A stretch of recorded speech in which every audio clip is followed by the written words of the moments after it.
versus Kango. Game number 2 here at the WCS season finals.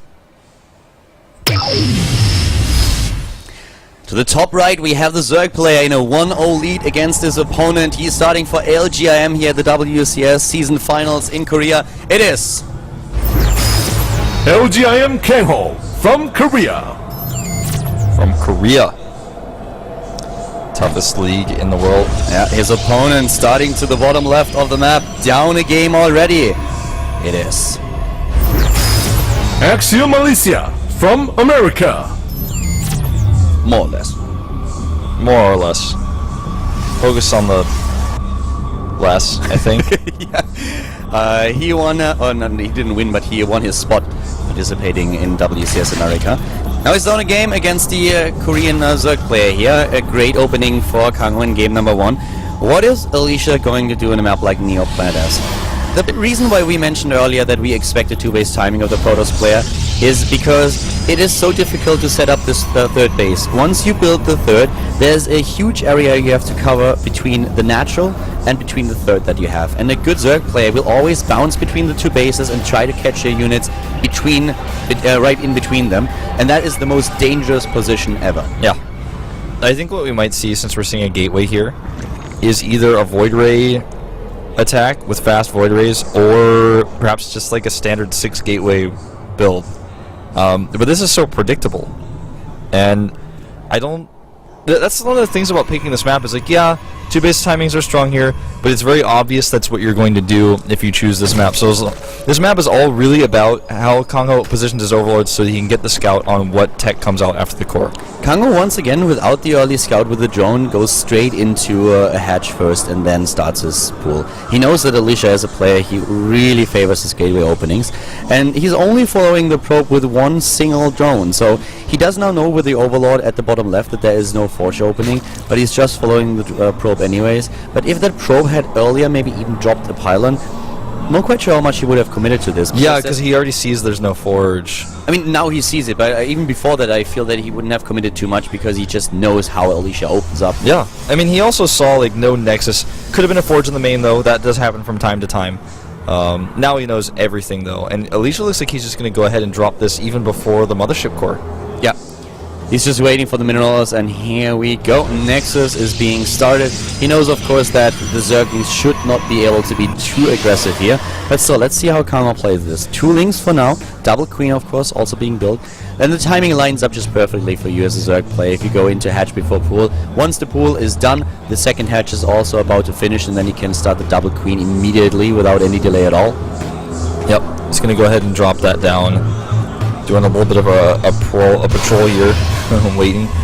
For those of you guys who do not know, little tip: if you leave a drone standing anywhere, obviously it's going, except the watchtower, it's going to show up as an idle worker. But if you set it to patrol, then you won't get that idle worker symbol. So that's why some players like to patrol.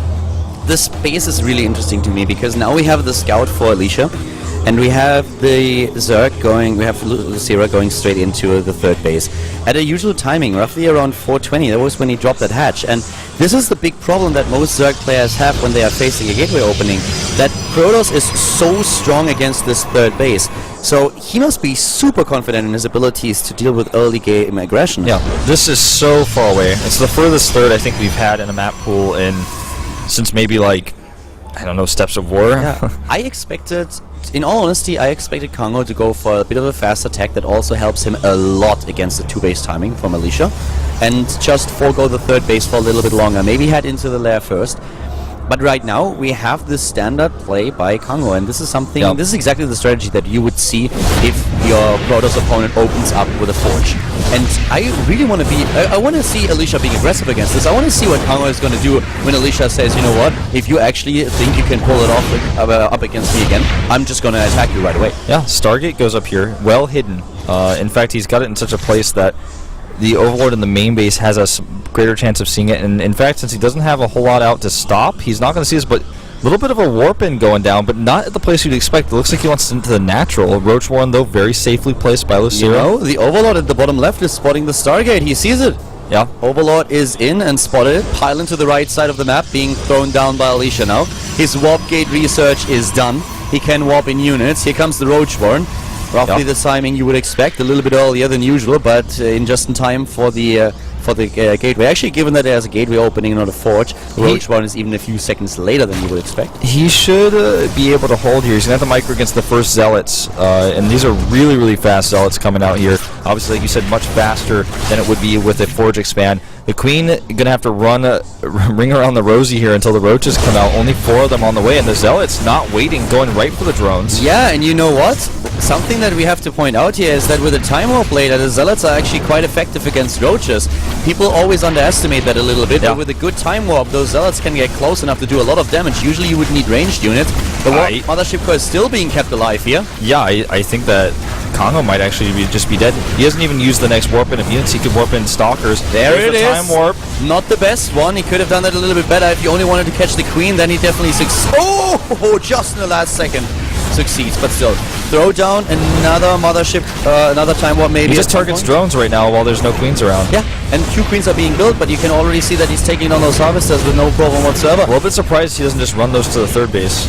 And you know what? We have now the transition into Void Rays. Yeah, +1 arrow weapon, so he's going to go into a later game situation with this rather than just trying to hit a timing. That one inject was just too much for Kang Ho. He could have taken down the Mothership Core. I think he would have gotten it if he wouldn't have used the inject. But he really... Yeah, he needs the lava, but still, I feel it would have been worth it to just take down the Mothership Core before. You know, it's just a matter of what he values at this moment in time, because the Mothership Core out of energy, and I like this. He's just going to pressure these Roaches away. And you know, we talked about how it's risky to take a third base in this matchup, but I feel with how that game started, it's now very, very different. Yes. Usually a third base, I feel, on the Neo Planet S would have been a bad idea for Alicia. I expected him to go into a timing, but with how much damage he now did to the economy, he took down a significant amount of Harvesters here. He was able to take out Queens and kill the production. He took down 21 Harvesters, guys. Yeah. 21 drones have been killed, and Alicia now knows exactly that him taking a third base is suddenly an option. Yes. Don't forget that he went for the natural instead of the third base. I wonder if he went for the third base instead, if he could have done even more. Because the Roaches would have taken longer to get over there, the Queens would have been further away. We're going now into triple Stargate, +1 is getting closer to be done. This is what Alicia talked about in interviews. He lost his Void Rays. You know, if I would have to bet my life on one of those players winning, I would say that Kango is a dead man walking and nobody just told him yet, he doesn't know. But with what we see here by Alicia, I don't know how to stop that. I mean, Kango is doing what he can, and the best decision for him at this point without a lair tech is going into extra Queens, which is exactly what we see. But with triple Stargate and the third base coming up, the third base is protected by Zealots too. He can't even kill it with these lings or even harass it very much. Yeah, he will now be able to do some damage, but there should be another warp in, or even the recall being used to make sure that there are not too many dead probes. This is just such an aggressive build, and it's Alicia punishing Kango for what he did. Yeah. That's what we mentioned earlier. Kango scouted a gateway first, but he said like, I don't care. I'm going to go into my third base A little bit surprising that Kango just... gave him the finger here, figuratively speaking, saying, well, I mean, fine, you can pick the map that's impossible for me to take a third on, I'm going to do it anyways. You know what we see right now? We have now him going into the added tech, and I would have really expected him to go into a little bit faster on this map, but he gambled, and he gambled too much. This time Alicia looked at the game and is like, well, in game number 1, yes, you blindsided me. You completely killed me here. I had no idea what was going on, and I paid for it. It was my fault. This time I'm going to scout. He saw what was happening. He's like, really? Again? You're trying this? Not the same style as in game number 1, but still very, very greedy. I'm going to punish you this time. I'm going to show you why you're not supposed to do that. This Roach attack is going to be slapped down. Yeah, Roach is against Void Rays. That's a very, very this bad many Void Rays, it's like, whoa, I don't think so. Starts a little bit of forge upgrading going on over here as well, and makes him a wall. Yeah, if you actually trap Void Rays in a room with Roaches, the only thing that you hear when you're closing the door is a lot of laughter. Well, actually, you might hear that Roach squealing noise really, really loud. No, you won't. They can't squeal fast enough. They die first. I guess that's well said. 12 mutas on the way is a little bit of a surprise, but it's not enough. He needs more time. He needs like 30 mutaless. 12 is not going to cut it. 14 is not going to cut it. Not against this many Void Rays and also the sentries to support. If you have this Protoss friend who tells you that Mutalists are a great choice against this many Void Rays, he's lying to you. Yeah, he just wants the free one. Yeah, he wants the free one. He wants those level points against. I mean, he can make this work if he gets 30 or so Mutalists, but that's going to take a lot more time. Yeah, you need a lot more than that. But on the other hand, the one thing that Kangho is really trying to pull off right now, keep in mind we still have the same supply, so it's not like he's lacking 40 behind. But he has 2 bases that he has. He has one fort to the right side of the map, and he's building the one that we have on screen out to the top left. So Alicia building up a massive, massive army. But if he really lets Kango get away with everything that the Zerg is doing right now, Kango might be able to get this army out, the composition out that he needs. Right now he doesn't really have it, but he's working towards it. He is working towards it, and these satellite bases can really be quite tricky to deal with. He's sending a group of zealots up to the top left. That will easily make quick work of that base. But here are the mutas. They're now revealed. Phoenix sees them earlier. He starts 3 Phoenixes out of those Stargates, and the Void Rays here are plenty enough to deal with this, especially with the Mothership Core around as well. 2 Mutalisks are already gone. The Zerglings trying to stream in, but there's a full wall. Not much more though. Here comes the rest of the Warpins. The wall was actually not full, but he didn't walk into the gap. A misstep here by Kang Ho, and he is paying for it. Oh, this is terrible though. He's going to lose so many Mutalisks. In fact, he might even lose all of them. Yeah, this is him. And he defends the base though. This is him kind of losing the game. He's not, I mean, the supply doesn't lend itself to believe that this is actually true, but if you see what kind of investment he just lost without doing damage, or doing enough damage, this is basically a GG moment. Units lost 8,000 for Kangho versus 3,600. It's insane, guys. Yes, the supply is exactly the same on the tab, but the composition that we have now for both players, this is ridiculous. Kangho, maybe with a massive, massive chain fungal, he could make this happen, but that is the last leg that he has. Yeah, this is not Killer versus Curious. One of the problems that we have here is that we have 93 harvesters for Kangho. The army supply is 115 against 65. That's a 50 supply lead in the army supply alone. Yeah, it's almost double. Yeah, he got a few additional units out right now, Kangho, to close this gap, but the composition is completely countered here. Those Phoenixes can now be used to just grab it and beam the infestors. Here we go. He gets the first fungal off on a few of the Void Rays. Good force fields here as well. There are a ton of Queens. There's a split though. He has a split. Now we have the overcharge here. Here come the Phoenixes. They can lift the infestors. They are gone. 1, 2, 3. This is a bloodbath. Yeah. He almost gets the fungals that he needs, but they're just not quite enough. There's not enough energy here. Phoenix is making quick work of everything. He's just going to lift up whatever he wants. Yeah. Another fungal goes down. The fungal is good here and takes down a few of those Void Rays, but he needs more than that. And as you can see, the Void Rays, they do all the work. They lift all day long and take down those few infestors that he's are there. losing a lot of economy here, and he doesn't have a lot of a transition.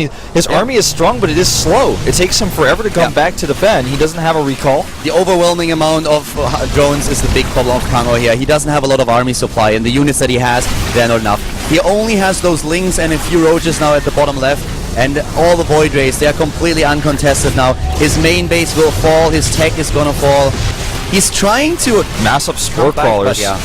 The supply here was very, very misleading over the entire duration of the game because Kangho just had way too many harvesters. Yeah, very true. It's something that you do occasionally because you want to build up a huge bank and then you start building a lot of spines and spores. But Kangho never had the time to do that. Yeah, he had a few opportunities in this game to come back. The Mutalisk transition was not the best one. Phoenix is trying to kill that egg will take longer than it's going to take for you to make grandchildren, but Kangho was doing the best out of a bad situation, but all his decisions that he made here, they just tried to make something happen. The Nexus survives at the 3rd base, but even if he kills the Nexus, that doesn't matter anymore. Yeah. Did those spine crawlers just abduct the Zealot? I don't know what happened with that, but that looked really interesting. That was maybe a graphical bug, but David, did you introduce a new feature to Zerg that I don't know of yet? Was that a spine crawler abduct? David, we have to talk. David, what's happening? What David? did you do now? What did you do? Come on, David, you can tell us. He's trying to get the Nexus. He still doesn't get it. 33 hit points and GG. Alicia takes the game. Yeah. To be quite frank, as expected. Yeah, I mean, well, if a Protoss is gonna pick Planet S against you, you have to play the game the Protoss wants you to play, or you are gonna die. If you pull a red and play the game of drones, then you are gonna get punished for it. And this is exactly what happened here to Kangho. Kangho scouted a gateway first. He's like, yeah, I'm gonna get my hatch anyways, my 3rd. And he lost 21 harvesters with the first attack of Alicia. Alicia slapped him for it. It's like when your mom cooks like a delicious food, like a dessert, and you are trying to just grab it and your mom sees it and suddenly just slaps your hand away. That's exactly what happened right there. Alicia saying, no, you're not going to do that. You did that in game number 1, you're not going to do it in game number 2. And then Kangho trying to come back and trying to get like a massive bank out, but it was really a problem of army supply. Army supply, and once those Mutalisks were caught in a corner with the Void Rays and the Phoenixes,